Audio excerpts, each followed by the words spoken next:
సజీవుడైన దేవాతి దేవునికి స్తోత్రములు. ఆయన ప్రియబిడ్డలైన మీకు వందనములు.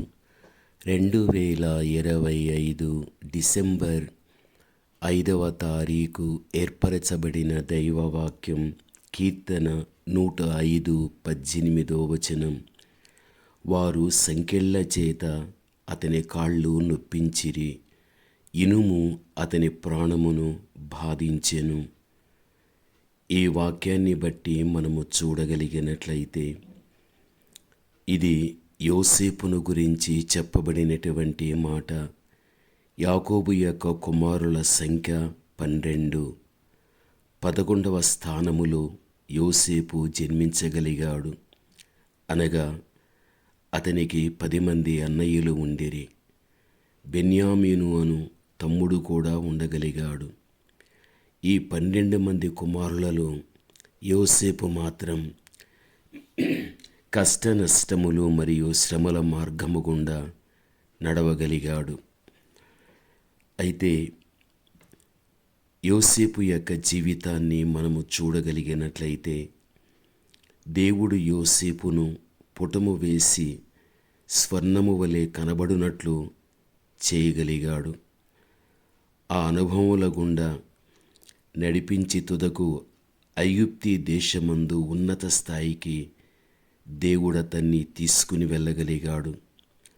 ఆరంభం అల్పమయుండినను అంతము మహిమగలదై ఉండగలిగాది. యోసేపు యొక్క అన్నయ్యలలో ఎవ్వరూ కూడా శ్రమ అనుభవించలేదు. యోసేపు వలె హెచ్చింపబడనూ లేదు. ఫరో తర్వాత స్థానమునకు హెచ్చించబడినను యోసేపు తన సహోదరులతో ప్రీతిగా మాట్లాడగలిగాడు. వారు నాకు కీడు చేయ నిర్దేశించిరి, కానీ నేటి దినము జరుగుచున్నట్లు అనగా బహుప్రజలను బ్రతికించున్నట్లుగా అది మేలుకే దేవుడు ఉద్దేశించెనని ఆదికాండం 50:20లో మనము చూడగలము. దేవుని యొక్క బిడలైనటువంటి మనం భక్తిహీనులు ఎందుకు సుఖముగా జీవించుచున్నారు, నీతిమంతులు ఎందుకు శ్రమలు అనుభవించుచున్నారు, ఇటువంటి ప్రశ్నలు మనలో కూడా పుట్టడం జరుగుతుంది.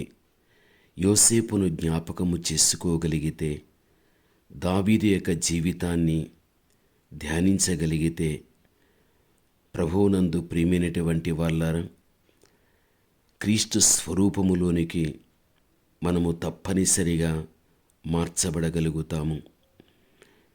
నిజమే, మన యొక్క జీవితంలో ఎన్ని మనకు శోధనలు వచ్చినా, శ్రమలు వచ్చినప్పటికీ కూడా దేవాతి దేవుడు మనలను ఒక ఉన్నతమైనటువంటి స్థానానికి తీసుకువెళ్ళగలుగుతాడు అన్న విషయం మరిచిపోకూడదు. దావీదును గురించి చక్కగా నీకు తెలుసు. యోసేపును గురించి కూడా నీకు తెలుసు. అయితే వారు ఏ మార్గము గుండా ప్రయాణమై ఆ మీదట దేవుని యొక్క సంపూర్ణమైన కృప పొందుకోగలిరో నువ్వు ఆలోచించాలి.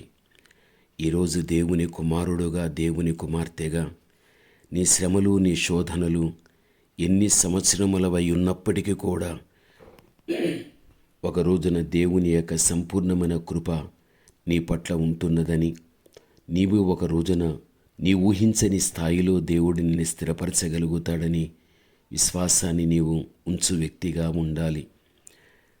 మన యొక్క శ్రమల తీవ్రతను లక్ష్య పెట్టగా ప్రభువు మన కొరకు సిద్ధపరిచినటువంటి భవిష్యత్తు యొక్క ఆశీర్వాదం కోసం మనము ఎదురు చూచేటువంటి వ్యక్తులుగా మనం ఉండాలి. గమనించండి, దేవుడు తన సృష్టి కార్యక్రమమును 6 దినములలో పూర్తి చేశాడు. అస్తమయమును ఉదయమును కలుగగా ఒక దినమాయనని ఆదికాండం 1:5లో మనము చూడగలము. అస్తమయము సాయంకాలము, వెంబడి అరుణోదయం తెల్లవారుజాము కూడా వస్తూ ఉంటున్నది. ఇది మీరు గ్రహించాలి.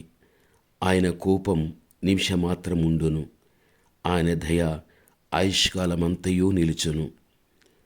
ఇప్పుడు కీర్తన 35లో చూస్తే, సాయంకాలమున ఏడ్పు వచ్చి రాత్రి ఉండినను ఉదయమున సంతోషము కలుగును అని చెప్పబడుతూ ఉంటున్నది. సాయంకాలము ఎల్లప్పుడూ నిలిచి ఉండదు. దానిని దేవుడు సమాప్తము చేసి చక్కటి ఉదయకాలమును దయచేస్తుంటున్నాడు. మళ్ళీ నేను చెబుతున్నాను, సాయంకాలం ఎప్పుడూ నిలిచి ఉండదు. దానిని దేవుడు సమాప్తము చేసి చక్కటి ఉదయకాలమును దయచేస్తూ ఉంటున్నాడు. నీతి సూర్యుడైన ప్రభువు మీ మీద ఉదయించినప్పుడు దైవిక సంతోషాన్ని అనుభవించడం అనేది మీరు చూడగలరు. ఇది సత్యం. ప్రభువునందు ప్రియమైన వాళ్ళరా, మనకొక మహిమగల ఉదయకాలము కలదు. యేసుక్రీస్తు నేను దావీదు యొక్క వేరు చిగురును, సంతానమును, ప్రకాశమానమైన వేకవ చుక్కనై ఉన్నానని తెలియపరుస్తూ ఉన్నాడు. ప్రకటన 22:16 ఆ మీదట మీరు చదువుకొనండి. ఇప్పుడు ఏమి జరుగుచున్నది అని కలవరము చెందక, ముగింపులో ఏమి జరుగుచున్నది అని సహనముతో కనిపెట్టి చూడండి. దేవుని కార్యాలను మీరు తప్పనిసరిగా మీరు చూడగలుగుతారు. నీవు నమ్మినటువంటి దేవాతి దేవుడు నిన్ను అలా వదిలే దేవుడు కాదు. ఆయన నిన్ను పట్టించుకొని నీ జీవితాన్ని గురించి యోచించి ఆలోచించి తగిన సమయం వచ్చినప్పుడు హెచ్చించి నిన్ను కాపాడు దేవుడై ఉంటున్నాడు. అంతవరకు ఆయన బలిష్టమైనటువంటి చేతి క్రింద ఒక దీనురాలుగా, ఒక దీనుడుగా నీ ఉండడము నేర్చుకోవాలి. ప్రభువు తప్పనిసరిగా నీ పట్ల అద్భుతమైనటువంటి కార్యాన్ని చేయగలడు. ప్రార్థన. పరమతండ్రి అయిన మా దేవ, ఘనమైన మీ నామమునకు స్తోత్రములు చెల్లిస్తున్నాము.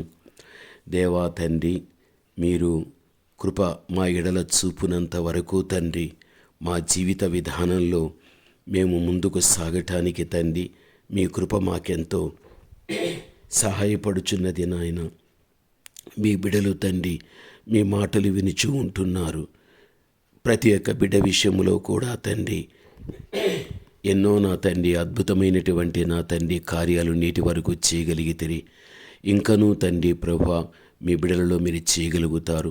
బిడల మనస్సును గాయపరిచేటువంటివి ఎన్ని శోధనలు ఉన్నప్పటికీ కూడా దాన్ని భరించే శక్తిని మీ బిడలకు ఇస్తూ సహనము కలిగి తండ్రి ఆ మీదట బిడల పట్ల మీరు చేసేటువంటి భవిష్యత్తు దీవెనలు పొందటానికి కృప దయచేయమని యేసు నామములో ప్రార్థిస్తున్నాము తండ్రి. ఆమేన్.